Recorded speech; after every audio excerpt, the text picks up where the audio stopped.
Bismillahirrahmanirrahim. Assalamualaikum warahmatullahi wabarakatuh.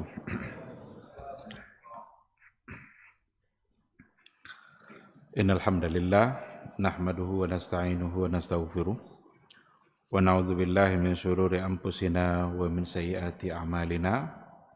May yahdihillahu fala mudhillalah wa may yudlilhu falan tajida lahu waliyyan mursyida. Asyhadu an la ilaha illallah wahdahu la syarikalah wa asyhadu anna Muhammadan abduhu wa rasuluh la nabiyya wa la rasula ba'da. Ikhwati fillah, ma'asyiral hadirin wal hadirat, bapak-bapak, ibu-ibu, kaum muslimin dan muslimat, mudah-mudahan kita semua senantiasa diberikan semangat oleh Allah Subhanahu wa taala untuk istiqamah berada di atas jalannya. Mari sama-sama kita awali kajian kita dengan mengucapkan puji dan syukur kepada Allah Subhanahu wa taala. Alhamdulillahirabbil alamin, pada malam hari yang penuh berkah ini kita kembali dimampukan oleh Allah Subhanahu wa taala untuk beramal saleh. Mudah-mudahan ibadah maghrib yang kita tunaikan bisa memperpanjang catatan amal kebaikan kita, dan mudah-mudahan duduknya kita di majelis ilmu setelah kita melaksanakan sholat itu bisa menjadi wasilah untuk mendapatkan kemuliaan kita di sisi Allah Subhanahu wa taala. Mudah-mudahan umur yang masih tersisa hendaknya selalu kita gunakan untuk menambah jumlah pahala, untuk menambah amal soleh, untuk menambah ilmu, dan itu semua akan menyelamatkan kita baik di dunia maupun di akhirat kelak. Sama-sama kita juga harus berselawat dan salam untuk Rasulullah sallallahu alaihi wasallam. Allahumma shalli ala Muhammad wa ala ali Muhammad. Mudah-mudahan ungkapan selawat dan salam itu bisa senantiasa kita rutinkan untuk Rasulullah sallallahu alaihi wasallam, yang mudah-mudahan itu bisa menjadi bukti bahwa sesungguhnya kita ini adalah orang-orang yang benar-benar cinta dan rindu kepada Rasulullah sallallahu alaihi wasallam. Harapan kita semuanya tentu saja adalah bisa mendapatkan syafaatnya di Yaumul Mahsyar, bisa mendapatkan pertolongannya di hari yang sangat sulit. Yaumul Mahsyar itu hari yang sulit, maka salah satu dari namanya juga adalah Yaumun Asir, alal kafirina ghairu yasir. Yaumun Asir, hari yang sulit. Kita mempertanggungjawabkan semua yang telah kita laksanakan selama kita di dunia, dan pada saat sulit itu yang kita butuhkan tentu saja adalah pertolongan dan syafaat dari Rasulullah sallallahu alaihi wasallam. Sekali lagi mudah-mudahan kita semua pantas dan layak untuk mendapatkan syafaat itu. Amin amin ya rabbal alamin. Ikhwati fillah, ma'asyiral hadirin wal hadirat, rahimani Allah wa iyyakum. Kembali pada maghrib ini, Kamis yang kedua, kita membahas sebab-sebab terjadinya penyimpangan dalam beragama, baik bagi orang tua maupun bagi para pemuda atau bagi umat Islam secara keseluruhan. Yang sudah kita sampaikan baru satu yang kita sampaikan. Penyebab utama terjadinya penyimpangan dalam beragama, yang pertama yang sudah kita bahas adalah hajrul Quran, meninggalkan Al-Quran, hijrah dari Al-Quranul Karim, baik itu hijrah dari membacanya atau hijrah dari mempelajarinya, mentadabburinya, hijrah dari menjadikan Al-Quran sebagai hakim di tengah-tengah kehidupan bermasyarakat kita. Bahkan termasuk juga yang dimaksud dengan hijratul Quran itu, kata Ibnul Qayyim, hijratul istisfa wa tadawi, Hijrah dari menjadikan Al-Quran itu sebagai syifa, sebagai penyembuh, sebagai obat. Kita hijrah dari situ. Ternyata Al-Quran yang diturunkan oleh Allah Subhanahu wa Ta'ala bisa menyembuhkan berbagai macam bentuk penyakit-penyakit yang ada di hati kita, dan bahkan ada bentuk-bentuk penyakit yang selain dari penyakit hati yang ternyata juga ada andil Al-Quran untuk bisa menyembuhkannya. Itu yang pertama. Sekarang kita akan sambung. Kita akan masuk pada as-sababus tsani. Sebab yang kedua yang akan membuat kita menyimpang dalam beragama ini adalah al-bu'du an sunnatil habibil mustafa sallallahu alaihi wasallam. Jauh dari sunnah al-habib al-mustafa, kekasih. Habib itu kekasih. Rasulullah sallallahu alaihi wasallam adalah kekasih umat Islam, orang yang paling dia cintai. Rasul itu punya sunnah. Apapun yang datang dari Rasulullah sallallahu alaihi wasallam itu adalah sesuatu yang harus kita tauladani dan harus kita pegang untuk kemudian kita aplikasikan dalam kehidupan keseharian kita. Nah, sebab yang kedua ini berhubungan dengan sunnah Rasulullah sallallahu alaihi wasallam. Kalau sebab yang pertama tadi adalah hijrah dari Al-Quran, sedangkan sebab yang kedua ini adalah jauh dari sunnah Rasulullah sallallahu alaihi wasallam. Kalau seandainya kita semakin jauh dari sunnah Rasul, maka yakinlah penyimpangan demi penyimpangan dalam agama akan semakin nyata dan terang. Karena agama ini haruslah kita ambil dari Rasulullah sallallahu alaihi wasallam. Keberhasilan generasi dahulu dalam menjaga agama itu karena kedekatan mereka dengan sunnah Rasul. Karena keakraban mereka dengan apa yang diajarkan dan dibimbing langsung oleh Rasulullah sallallahu alaihi wasallam. Mereka bertahan di atas kemurnian agama. Karena kemurnian agama itu ada pada apa yang telah dicontohkan oleh Rasulullah sallallahu alaihi wasallam. Dan kerancuan dalam beragama itu akan ada ketika kita semakin jauh dari sunnah Rasulullah sallallahu alaihi wasallam. Ikhwati fillah, sebelum kita masuk kepada contoh dan dalil-dalil, kita coba pahami dulu. Sunnah itu apa? Kalau dikatakan orang sunnah Rasul, kira-kira yang dimaksud dengan sunnah Rasul itu apa?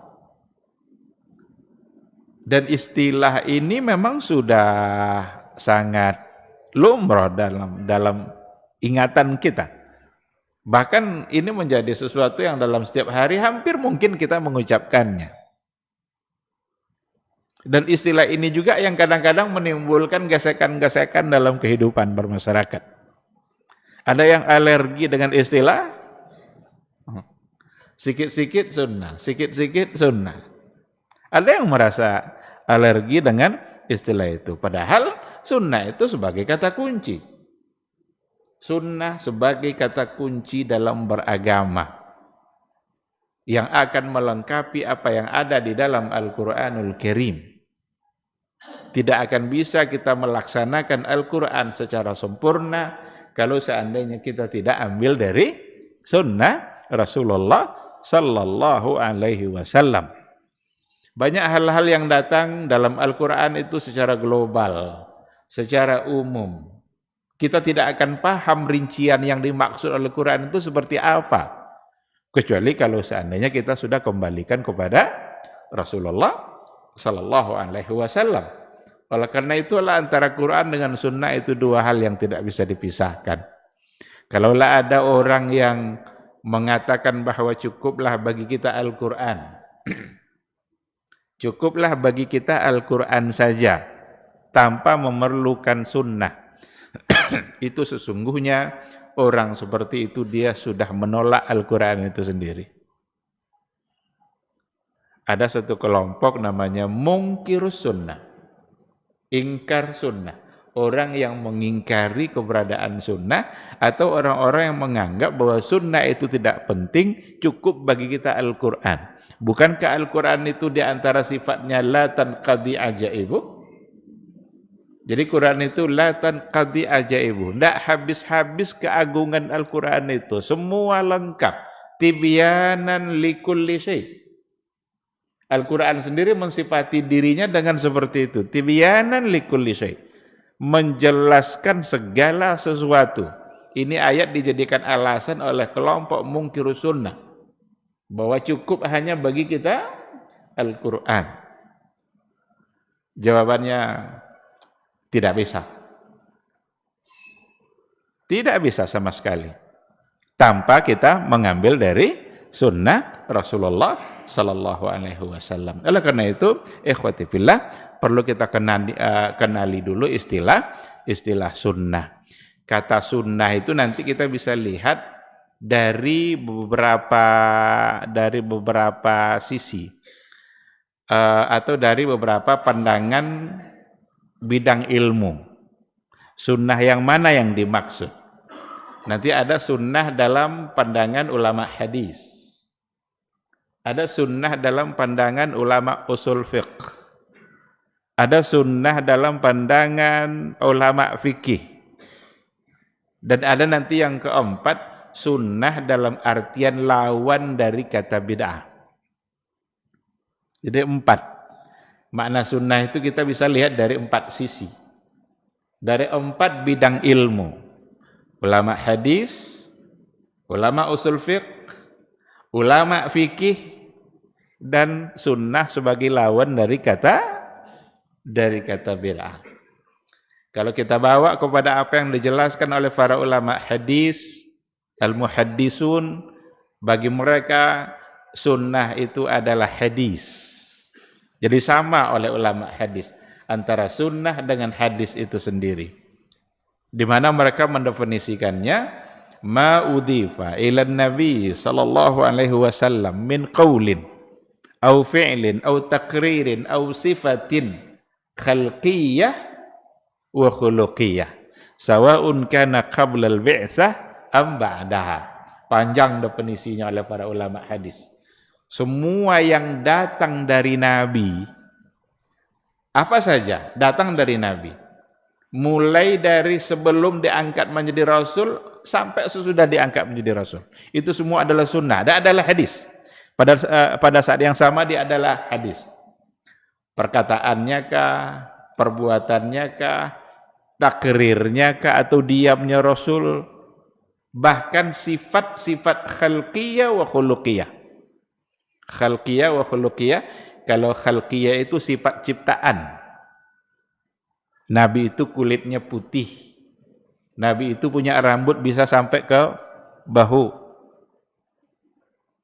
Rasul itu wajahnya sangat tampan, tidak ada yang bisa menandingi wajah Rasulullah. Itu khalqiyah, ciptaan. Wa khuluqiyah, khuluqiyah itu akhlak. Oleh ulama hadis itu disebut sunnah dan sekaligus disebut adalah hadis. Semua yang datang dari Nabi. Sehingga tidak ada satu sisi pun yang luput dalam pandangan ahlul hadis tentang apa yang datang dari Nabi. Semua mereka inventarisir semuanya, ini dari Nabi, ini dari Nabi. Cuma ahlul hadis mereka tidak fokus kepada apakah di dalamnya ada hukum atau tidak ada hukum. Karena kita kalau sudah mulai bicara hukum yang untuk istilah sunnah, itu nanti akan masuk pada definisinya ulama usul. Kalau usul fikih itu mengatakan mereka membedakan antara hadis dengan sunnah. Hadis oleh ulama usul sama dengan hadis oleh ulama hadis. Tetapi sunnah oleh ulama usul definisinya lebih singkat. Apa definisinya oleh mereka? Usuliyun itu ma udhifa ila nabi sallallahu alaihi wasallam min qaulin aw fi'lin aw taqrir. Apa yang datang dari Nabi sallallahu alaihi wasallam yang tujuannya nanti untuk diambil hukum. Perkataannya kah? Perbuatannya kah? Atau takrir atau diamnya Rasulullah sallallahu alaihi wasallam.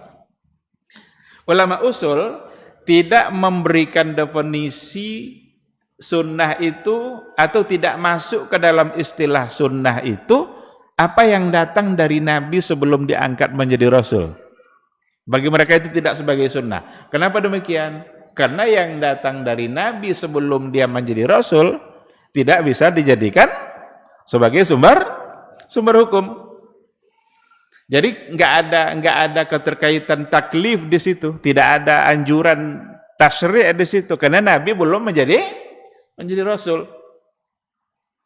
Sekarang, apakah kita bisa mengatakan bahwa sunnah hukumnya naik ke Gua Hira? Bisa tidak kita katakan seperti itu? Sunnah hukumnya naik ke Gua Hira? Enggak bisa. Kenapa tidak bisa? Karena Nabi naik ke Gua Hira sebelum diangkat menjadi Rasul. Setelah dia resmi menjadi Nabi, pernahkah Nabi naik lagi? Tidak. Jadi tidak ada istilah sunnah naik ke Gua Hira. Karena ada orang memaksakan diri sampai kalau pergi umroh harus bisa naik sampai ke Gua Hira. Tapi bolehkah naik? Boleh. Yang mau naik, boleh. Mau merasakan bagaimana dulu Nabi itu naik, silakan. Tapi kalau dianggap sebagai sunnah yang di situ ada pahala, karena tidak Nabi menyuruh untuk melakukan itu, bahkan Nabi sendiri tidak lagi menaikinya. Oleh karena itu ulama usul tidak memasukkannya sebagai sunnah, karena itu datang dari Nabi sebelum dia diangkat menjadi Rasul. Sekarang bisa tidak kita katakan sunnah hukumnya gembala kambing? Gembala kambing. Bukankah Nabi gembala kambing? Dikatakan sunnah dalam artian mengikuti anjuran Nabi? Enggak. Tapi kalau dimasukkan dalam kategori mencari dalam bentuk maisha secara umum yang di dalamnya ada berbagai macam bentuk pekerjaan, silakan saja. Tapi tidak mentain bahwa itu sebagai perbuatan sunnah. Itu hanya sekedar hadis. Jadi ulama usul membedakan antara hadis dengan sunnah. Itu adalah hadis tapi tidak sunnah. Karena yang sunnah oleh usul fikih itu mesti tujuannya adalah untuk dijadikan sebagai sumber hukum. Dan itu hanya ada pada sesuatu yang datang dari Nabi setelah diangkat menjadi Rasul. Barulah dia menjadi sumber hukum. Dalam istilah usul fikih, sifat-sifat Nabi seperti khalqiyah itu juga tidak masuk ke dalam sunnah. Sifat khalqiyah seperti yang kita contohkan tadi, itu bukan bagian dari sunnah. Umpamanya Nabi itu kulitnya putih, awak hitam. Bapak cara awak menjalankan sunnah? Awak baru hitam. Di kiki itu kulit itu tidak kena putih orang. Memang dasar hitam. Itu tidak menjadi bagian dari sunnah yang mesti kita ikuti. Terimalah takdir dari Allah Subhanahu wa taala. Kalau kebetulan diberikan kulit putih oleh Allah, bersyukurlah. Maka itu tidak menjadi bagian dari sunnah. Sekarang, sunnahkah kita pakai rambut panjang sampai sebahu? Nya dulu orang kadang tu sunnah buat gaya diikuti deh. Buat sampai bahu deh. Picik sunnah tu aja diikuti deh. Padahal itu tidak untuk diikuti. Seharusnya kan anak-anak di sekolah kan marah guru kalau seandainya panjang rambut kan. Seharusnya anak-anak bisa beralasan kan Nabi panjang rambutnya. Kenapa harus dipotong? Itu bukan bagian dari sunnah. Jadi kalau nanti ingin mengikuti sunnah Nabi, ikutilah sunnah yang memang kita diperintahkan untuk mengikutinya. Ada hal-hal yang datang dari Nabi ternyata itu bukan bagian dari sunnah, tapi itu bisa disebut sebagai hadis. Hadis berarti sesuatu yang datang dan dilakukan oleh Rasulullah sallallahu alaihi wasallam. Ada lagi nanti istilah sunnah dalam ulama fikih. Kalau sunnah oleh ulama fikih itu adalah hukum. Jadi kalau oleh ulama usul, sunnah adalah dalil hukum, tapi oleh ulama fikih, sunnah adalah hukum itu sendiri. Maka ini perbuatan ini hukumnya sunnah, dalilnya sunnah. Kita bisa mengatakan seperti itu. Perbuatan ini hukumnya adalah sunnah. Salat duha hukumnya adalah sunnah. Dalilnya adalah sunnah. Karena ada wasiat Rasul kepada Abu Hurairah, kata Abu Hurairah, "Ausani khalili bithalas." Saya diberikan pesan oleh kekasih saya dengan 3 perkara. Salah satu dari yang diwasiatkan oleh Rasul kepada Abu Hurairah untuk senantiasa mengerjakan sholat duha 2 rakaat. Berarti ada hadis atau ada sunnah yang dijadikan landasan untuk sebuah amalan yang hukumnya memang adalah sunnah. Tinggal lagi kita mengambil pada bagian yang keempatnya. Istilah sunnah yang dijadikan lawan dari kata bid'ah. Jadi ada sunnah, ada bid'ah. Akan tertolaklah semua amalan yang kata Rasul itu bukan berasal dari perintah kami. Akan menjadi tertolaklah semua amalan kalau seandainya tidak datang contohnya atau tidak datang perintahnya atau tidak ada landasannya datang dari agama. Baik dari Al-Quran maupun dari sunnah Rasulullah SAW. Nah, oleh karena itu, kalau digandengkan kata sunnah dengan kata bid'ah, maka berarti bid'ah adalah sesuatu yang memang tidak datang dari Rasulullah atau tidak memiliki landasan dan dalil apapun dalam agama. Dan untuk diketahui persoalan sunnah dan bid'ah itu adalah mesti dalam persoalan agama. Bukan dalam persoalan dunia yang memang kita diminta untuk berkreasi. Kalau dalam persoalan dunia, itu ada anjuran Nabi agar kita bisa berkreasi. Antum a'lamu bi umuri dunyakum. Kalian lebih tahu dalam persoalan dunia kalian. Itu kata-kata itu diucapkan oleh Nabi karena Nabi melewati seorang petani pekebun kurma. Nabi memberikan arahannya, ini sebaiknya kurma ini begini nih kata Rasul. Dilakukanlah oleh sahabat tadi apa yang diperintahkan oleh Nabi. Upo tahun depan tidak buah kurma. Ini lah dibuat. Ada apa suara Nabi tadi? Datang ke Nabi, tidak buah ada Rasulnya. Apa kata Rasul? Antum a'lamu bi umuri dunyakum. Kalian lebih mengerti dengan persoalan dunia kalian. Tapi kalau datang dari saya dalam persoalan agama, khudhu anni. Ambil dari saya. Kalau seandainya urusannya adalah masalah agama. Oleh karena itu, kata-kata bid'ah tidak tepat kalau disandingkan nanti dalam persoalan dunia. Ini banyak yang keliru. Bid'ah kesodojo banyak. Itu suwa ania untor ya. Nah, kalau gitu pakai jalo onta mau ke Mekah katanya. Nggak usah pakai pesawat. Pesawat itu bukan persoalan agama. Pesawat itu persoalan wasail dunyawiyah. Itu persoalan sarana dalam kehidupan dunia kita yang mungkin saja berkembang.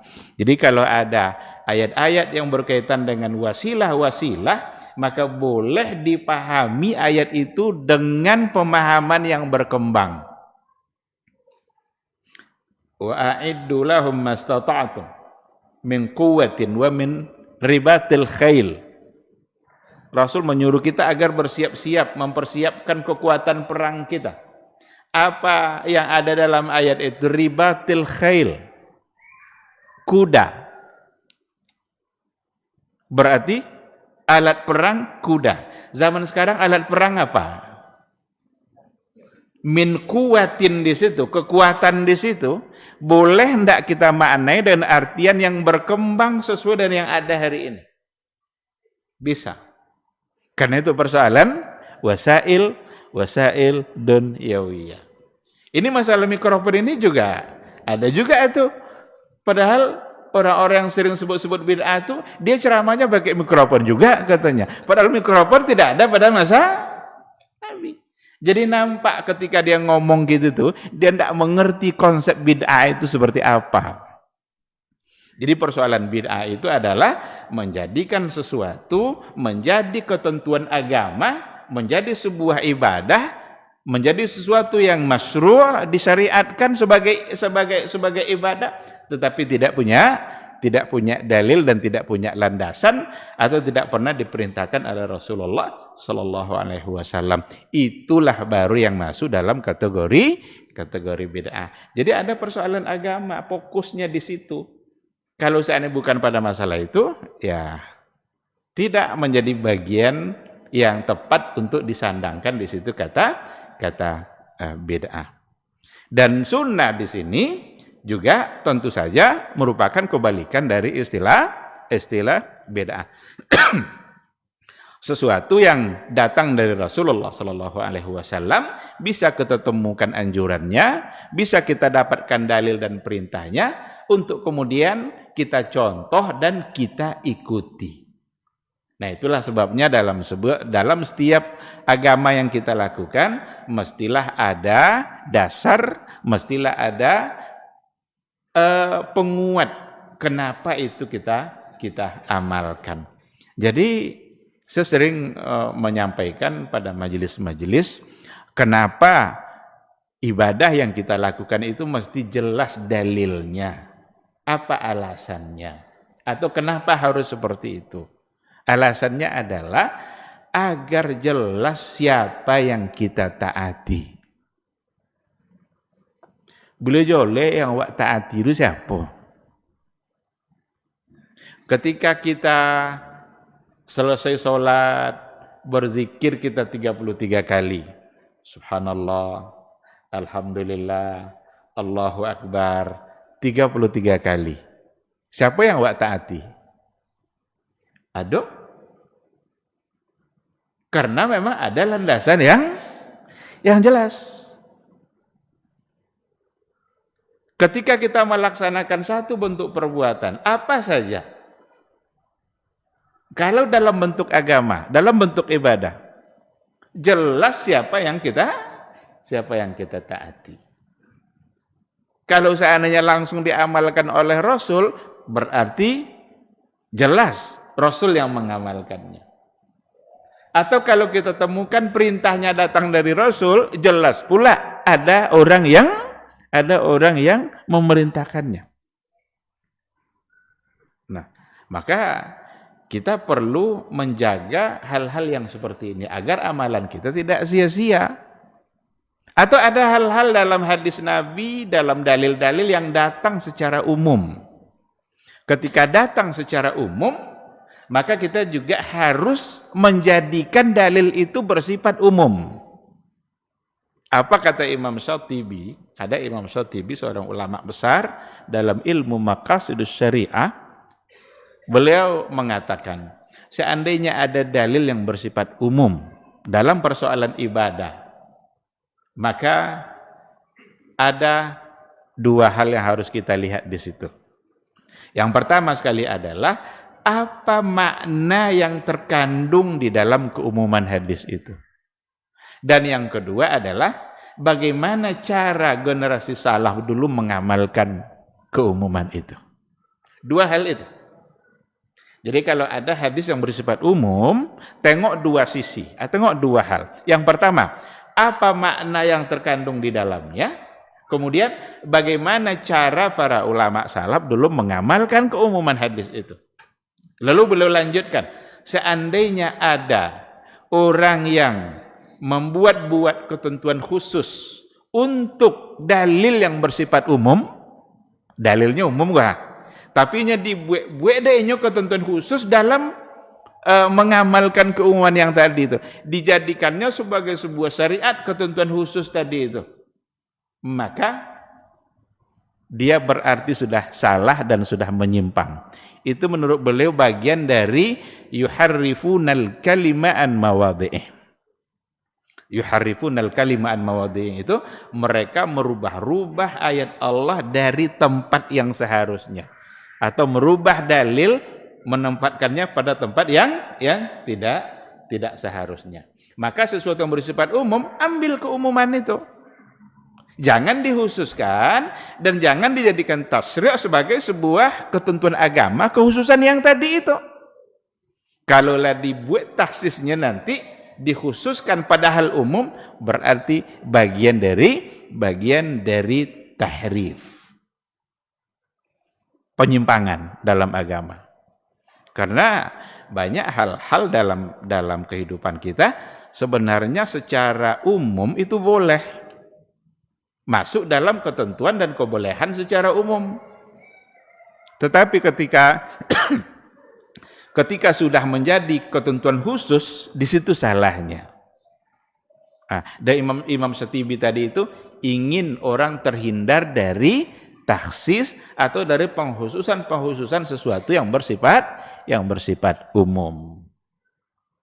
Apalagi kalau seandainya dilakukan pada tempat-tempat umum, itu bahasa beliau. Dilakukan di tempat-tempat di mana orang beribadah di situ, seperti menggunakan pengeras suara. Kalau azan, kenapa kita gunakan pengeras suara? Karena memang itu adalah sesuatu yang memang dianjurkan oleh Rasulullah Sallallahu Alaihi Wasallam. Tidak ada dulu mikrofon zaman Nabi, tapi Nabi memilih orang yang anda sautan, yang suaranya lebih keras, lebih nyaring. Maka dipilihlah Bilal untuk menjadi muazzinnya Rasul. Bukankah itu sebagai isyarat untuk mengadakan sesuatu yang bisa memperjauh jarak suara kita? Karena Nabi memilih Bilal itu li'annahu anda sautan, karena dia adalah punya suara yang lebih nyaring, lebih keras. Karena namanya panggilan kan. Panggilan kan tidak mungkin lambi ada kan. Allahu Akbar, Allahu Akbar. Tidak mungkin kan. Tapi Allahu Akbar, itu yang panggilan. Jadi kalau ada lo yang tahu gak azan pakai mikrofon, itu salah. Nyawa manggil nomor mah. Tidak mungkin memanggil lambi-lambi kan. Mesti suara keras. Nah, jadi pakai konsep Imam Syatibi tadi, dua hal, pahami apa maknanya, kemudian bagaimana mereka mengamalkannya. Keumumannya jangan dirubah menjadi sesuatu yang khusus. Baik, ikhwati fillah. Kembali kita ke As-Sababul Tsani ini, al-bu'du an sunnatil habibil mustafa. Jauh dari sunnah Rasulullah sallallahu alaihi wasallam. Kita lihat ayat dan hadisnya. Ada ayat-ayat Al-Qur'anul Karim yang benar-benar menganjurkan kita agar tidak menentang dan menyelisihi Rasulullah sallallahu alaihi wasallam. Apa kata Allah dalam Al-Quran di antaranya? Bismillahirrahmanirrahim. Wa may yushaqiqir rasula min ba'di ma tabayyana lahul huda wa yattabi' ghaira sabilil mu'minin nuwallihi ma tawalla wa nuslihi jahannam wa sa'at masira. Barang siapa yang yushaqiqir rasul, barang siapa yang menentang, barang siapa yang menyelisih Rasulullah sallallahu alaihi wasallam, min ba'di ma tabayyana lahul huda, setelah terang baginya petunjuk itu, la jole hudarul la tagang sodo, karena memang Nabi meninggal semuanya sudah terang. Taraktukum ala al-mahajjatil bayda lailuha kanahariha la yazighu anha illa halik. Saya tinggalkan kalian, kata Rasul, di atas sesuatu yang terang benderang. Tidak ada sedikit pun gelapnya. Lailuha kanahariha. Malamnya aja sama aja siang. Cendet itu terang dah. La yazighu anha illa halik. Tidak akan ada yang menyimpang melenceng dari itu kecuali dia akan binasa. Nah, sekarang min ba'di ma tabayyana lahul huda. Setelah terang dan jelas petunjuk itu, wa yattabi' ghaira sabilil mu'minin. Di atas terang dan jelas tadi itu, dia mengikuti jalan selain daripada apa yang dilaksanakan oleh orang-orang yang beriman. Diceyo dia jalan lain lah.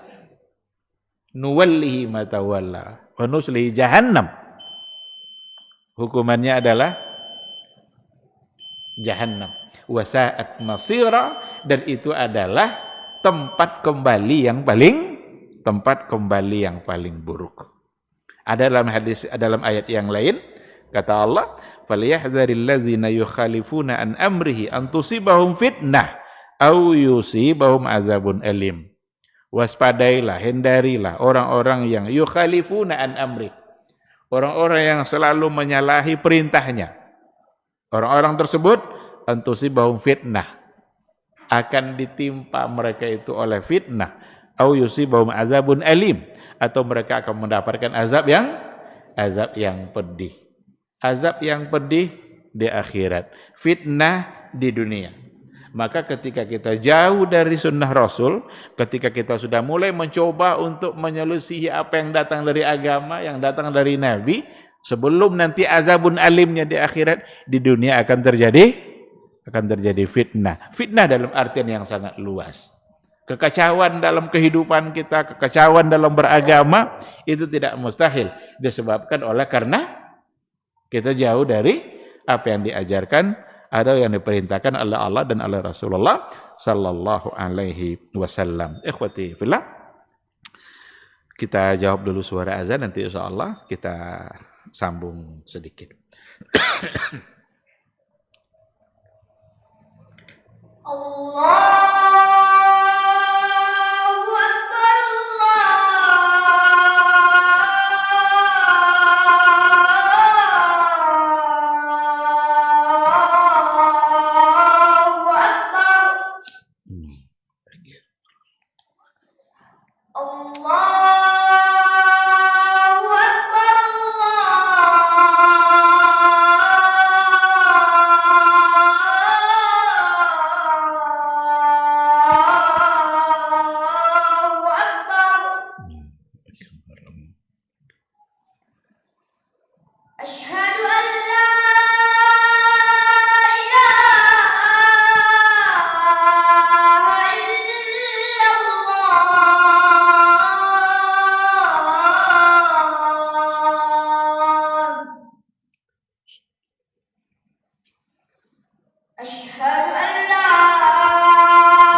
Bismillahirrahmanirrahim. Alhamdulillah. Wassalatu wassalamu ala Rasulillah wa ala alihi wa sahbihi wa mawala. Ikhwati fillah, ma'asyiral hadirin wal hadirat, rahimani Allahu wa iyyakum. Tadi sudah kita sampaikan beberapa ayat, yang mana ayat itu memberikan satu arahan atau anjuran bahwa jangan sekali-kali kita menyelisihi apa yang telah disampaikan oleh Rasulullah sallallahu alaihi wasallam. Karena menyelisihinya itu hanya akan mendatangkan fitnah atau menyebabkan kita mendapatkan azab yang pedih nanti di akhirat kelak. Dan itu artinya adalah bahwa bagaimana kita senantiasa mencoba untuk mengembalikan semua ibadah-ibadah kita kepada apa yang diajarkan oleh Rasulullah sallallahu alaihi wasallam. Maka rumusnya sebenarnya sangat sederhana, tapi kita perlu banyak belajar. Umpama, ketika kita ingin berwudu, kita perlu tahu seperti apa Rasul berwudu. Mudah sekali. Ketika kita ingin mengerjakan ibadah sholat, kita harus punya ilmunya. Seperti apa Rasul mengerjakan sholat. Disitulah nanti kita mencoba untuk belajar, mencari dalil, dan memahami dalil sebagaimana dipahami oleh para ulama. Mungkin nanti akan terjadi perbedaan di kalangan para ulama dalam memahami hadis. Kalau seandainya perbedaan itu disebabkan oleh adanya hadis yang berbeda atau perbedaan yang memang masih berada di atas dalil, itu barangkali adalah perbedaan-perbedaan yang masih dapat ditolerir. Karena kita tidak bisa memungkiri adanya perbedaan-perbedaan dalam persoalan ibadah. Hanya saja tugas kita harus belajar mencari tahu manakah di antara pendapat yang ada itu yang lebih mendekati kepada kebenaran. Nah, disinilah nikmatnya kita dalam beragama ketika kita tidak terikat hanya oleh satu mazhab. Jadi persoalannya sebenarnya bukan tidak boleh bermazhab, juga bukan tidak menghargai ulama mazhab. Karena ada juga orang yang salah paham ketika muncul satu kata kembali kepada Quran dan Sunnah. Kan kata itu sering diucapkan, mari kita kembali kepada Quran dan Sunnah. Ada yang salah paham. Dikiranya kita tidak menghargai para ulama atau tidak memerlukan pandangan para ulama. Itu salah besar. Dari mana kita bisa paham Al-Quran kalau bukan dari para ulama? Dari mana kita bisa paham hadis kalau bukan dari para ulama? Wajib kita menghargai para ulama itu jasa mereka besar sekali bagi kehidupan kita. Tidak bisa kita mengerjakan sholat tanpa ada penjelasan dari para ulama. Jadi maksudnya kembali kepada Quran dan Sunnah itu adalah kembali kepada kebenaran yang ada dalam Quran dan Sunnah dari ulama manapun datangnya. Karena mungkin terjadi perbedaan di kalangan mereka antara Imam Malik, Imam Abu Hanifah, Imam Syafi'i, Imam Ahmad. Berapa banyak perbedaan yang terjadi di kalangan mereka. Ketika kita terikat hanya oleh satu mazhab saja, kita akan sulit sendiri. Dan barangkali tidak akan ada orang yang murni berada dalam satu mazhab saja. Orang-orang yang sering mengaku sebagai pengikut mazhab Imam Syafi'i, berapa banyak pendapat Imam Syafi'i yang dia tinggalkan? Orang-orang yang mengaku sebagai pengikut setia mazhab Hambali umpamanya, banyak di antara pendapat mazhab Hambali yang dia tidak ikuti. Oleh karena itu, yang tidak boleh itu adalah fanatik kepada satu mazhab, bukan mengikuti mazhab. Mengikuti mazhab itu mesti mereka lebih duluan, mereka ulama besar. Mereka lebih mengerti dengan ayat dan dengan hadis-hadis Rasulullah sallallahu alaihi wasallam. Akan tetapi boleh bagi kita untuk belajar dan harus kita belajar untuk melihat yang manakah kira-kira dari sekian pendapat yang ada itu yang lebih mendekati kepada kebenaran. Seandainya ternyata apa yang kita ikuti selama ini, setelah kita belajar, ndak itu nang kuat dah, boleh wak tinggal? Boleh. Sangat boleh. Bahkan bertahan di atas kesalahan itulah joleh dah wak salah. Bertahan di atas itu justru tidak boleh. Nah, itulah sebenarnya yang harus dipahami secara baik. Maka orang atau ulama salaf atau orang-orang yang bermanhaj salaf, mereka sebenarnya menghargai semua mazhab. Karena mereka bisa mengambil dari mazhab mana saja. Asalkan itu yang berdasarkan kepada Al-Quran dan sunnah Rasulullah Sallallahu Alaihi Wasallam. Jadi, ikhwati fillah, bertahan di atas sunnah itu memang jalan keselamatan. Dan menghindar dari sunnah itu akan bisa mendatangkan fitnah. Ada seseorang datang bertanya kepada Imam Malik. Apa katanya? Ya Aba Abdillah. Imam Malik itu kunyahnya, dipanggil dia dengan Abu Abdillah. Min aina uhrim? Kalau dia nak ihram dari mana mulainya? Seseorang bertanya kepada Imam Malik. Faqala Malik, berkata Imam Malik, min Dzul Hulaifah. Kalau kamu mau berihram, kebetulannya kan di Madinah kan? Nah, ihramlah dari Dzul Hulaifah. Kalau kita sekarang menyebutnya dengan Bir Ali atau Abar Ali. Kata yang bertanya tadi, jadi Imam Malik bilang ihramlah dari Dzul Hulaifah min haitsu ahrama Rasulullah. Dari sekira-kira dulu Rasul memulai ihram itu dari situ. Apa kata yang bertanya tadi? Inni uridu an uhrima minal masjidi min indil qabr. Saya ingin memulai ihram saya itu dari Masjid Nabawi, dari samping kubur Nabi. Kan mulia sedia kan? Nabi ihramnya di Dzul Hulaifah. Yang bertanya tadi, saya ingin memulai ihram saya dari Masjid Nabawi dan dari samping kubur Nabi. Apa kata Imam Malik? La taf'al. Jangan lakukan itu. Fa inni akhsha 'alaikal fitnah. Saya khawatir nanti itu akan menjadi fitnah bagi kamu. Faqala, lalu yang bertanya tadi berkata lagi, wa ayyu fitnatin fi hazihi? Fitnah apa pula yang akan terjadi dari perbuatan saya itu? Innama hiya amyal aziduha.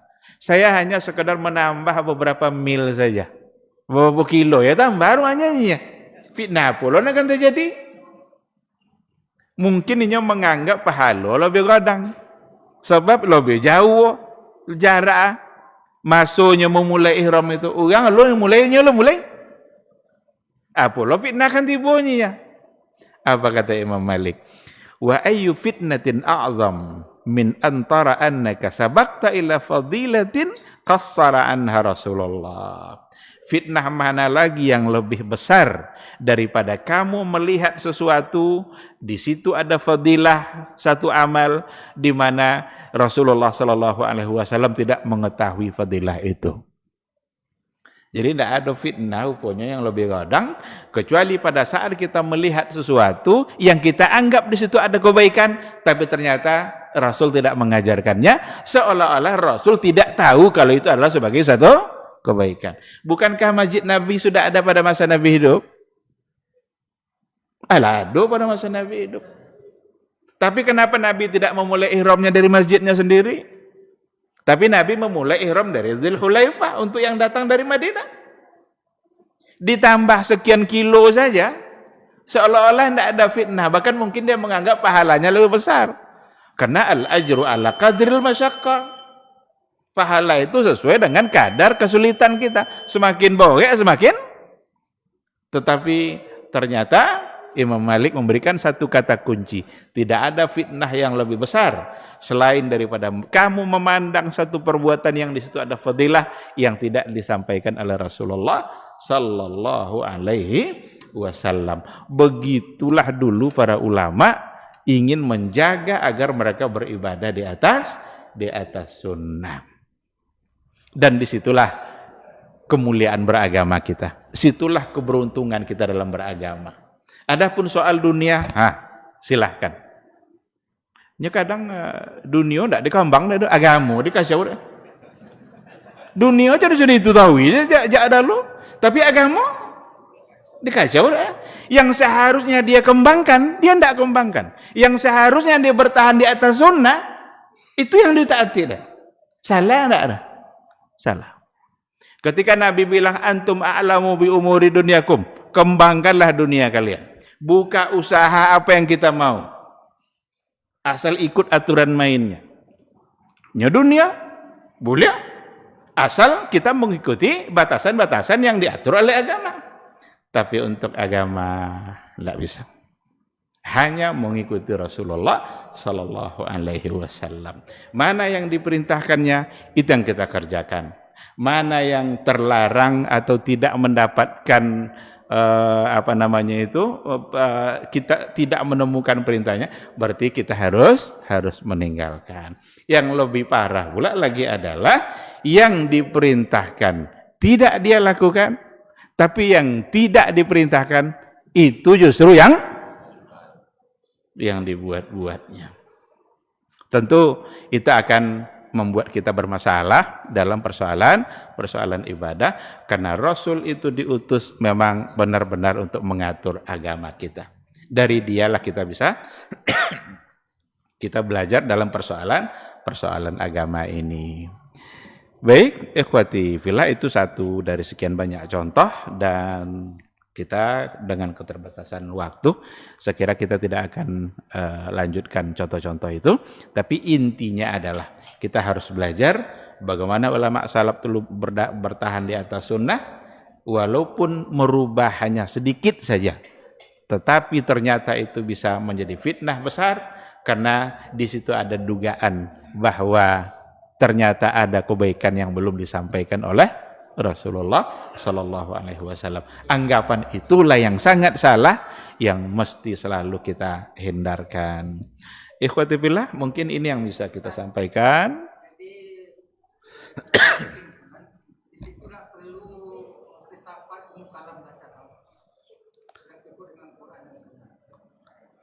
Tidak perlu filsafat dan ilmu.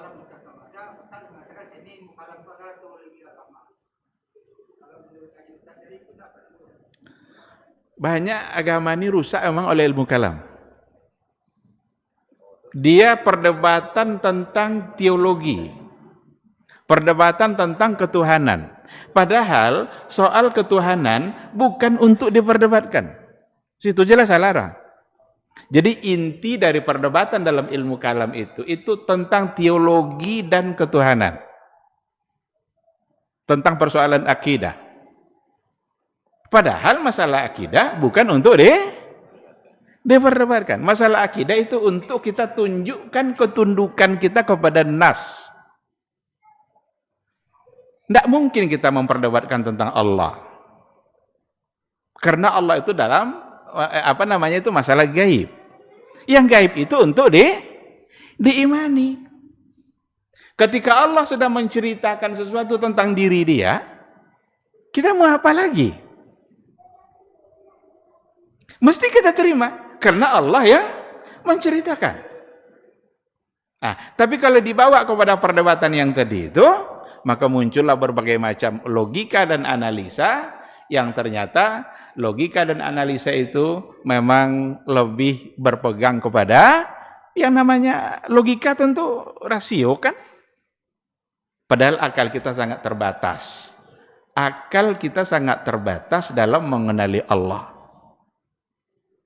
Ada hal-hal yang barangkali akan tertolak oleh akal kita kalau semata-mata dengan itu. Tapi ketika yang dibawa adalah iman, kalau yang dikedepankan adalah iman, Niscaya apa yang tertolak oleh akal itu akan bisa diterima oleh iman. Dulu Abu Jahal enggak percaya Nabi Isra lah. Enggak adanya, gilonya dunia. Sang kaminya 3 bulan namanya dari Masjidil Haram sampai ke Masjidil Aqsa. Akhirnya semalam sampai lo ke Sidratil Muntaha. Turun lo balik pagi doa lo masuk waktu subuh lah tiba Nabi Muhammad di bawah. Tak mungkin dunia. Apa sebabnya bilang tak mungkin? Karena akal. Tapi sampai di Abu Bakar, sampai Cito tu ke Abu Bakar, Abu Jahal langsung menyampaikan Abu Bakar kawan wang dulu tambah gilo bagi ganya. Apanya nya? Painya Isra sampai ke Mi'raj sampai ke Sidratil Muntaha. Apanya Abu Bakar? Nyinyo menyabui langsungnya. Iyo nya Abu Jahal. La in kana huwa qail la sadaq. Kalau inyo nyabui iyo denya. Nampak enggak bedo? Ketika pakai iman langsung diterima. Nya masalah gaib. Wajib percaya. Ketika diukur pakai akal ditolak. Maka perdebatan dalam ilmu kalam, dalam teologi itu, teologi ketuhanan itu, maka banyak cakar-cakarnya. Nya masing-masing punya akal saudara. Tetapi kembalikan kepada Al-Qur'anul Karim, kepada hadis-hadis Rasulullah sallallahu alaihi wasallam.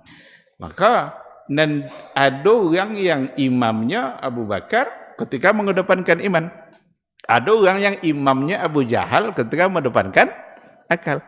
Dua golongan ku ada sama gini tu. Ndak ada antara awak mana kayak gini tu. Ketika awak menilai sesuatu dan mengedepankan akal dalam membenarkan soal keimanan, berarti imam Abu Jahal. Tapi ketika kita mengedepankan iman dalam persoalan ketuhanan, berarti imam kita adalah Abu Bakar. Pilih aja lah, nak sama Abu Bakar soal di akhirat atau nak sama Abu Jahal. Selalu, nak ada payah kaji. tinggal pilih aja. Nak sama Abu Bakar, kedepankan iman. Tapi kok nak cinan so sama Abu Jahal so pakailah akal lu tahu. Ya ndak boleh pakai akal. Allah dibawa akal sebagai kemuliaan. Tetapi akal mesti tunduk kepada Al-Quran. Al-Quran itu ibaratnya matahari. Akal itu ibaratnya lilin. Perlu dawak lilin di siang hari. Tidak kan nyado matahari. Tapi di malam hari ketika gelap, pakailah lilin. Lah tapi matahari mati lilin tu. Kalau wak pegang ju lilin tu sanggup gilo wak doang. Tidak bisa. Jadi seperti itu. Tidak diperlukan. Wallahu a'lam. Lah. Dan kono bang hidup ala kalau.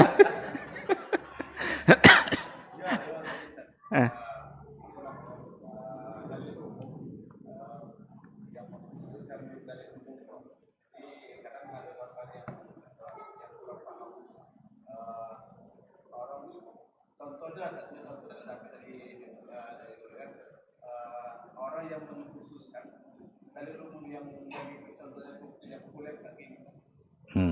Siapa contohnya yang mengkhususkan dari umum? Iya. Ada perintah-perintah secara umum datang bagi kita, untuk kita oleh Allah Subhanahu wa taala dalam persoalan baca Quran, dalam persoalan zikir. Kan bacalah Quran, berzikirlah kepada Allah bukratan wa asilah. Itu kan umum tuh. Amalkan secara umum, baca Quran. Kapan kita mau baca? Baca.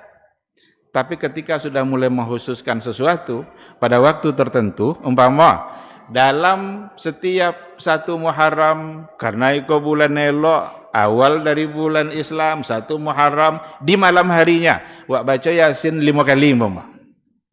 Dianggap sebagai tasyri', dianggap sebagai sebuah sunnah. Baca Yasin malam itu boleh enggak? Boleh. Selain Yasin boleh enggak? Boleh aja, itu makna umum. Tapi ketika sudah dikhususkan untuk sesuatu yang memang berdasarkan umum, tidak ada kekhususannya, taksis ini yang salah.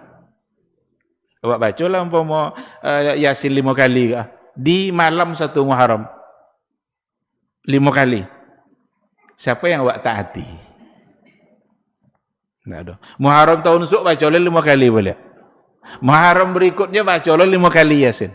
Seolah-olah memang itu diperintahkan. Padahal Nabi tidak pernah memerintahkan. Itu namanya taksis. Jadi mengkhususkan sebuah amalan yang sebenarnya seharusnya bersifat umum, kita menjadi salah. Bahkan Imam Syatibi memasukkannya ke dalam yuharrifunal kalima an mawadhi.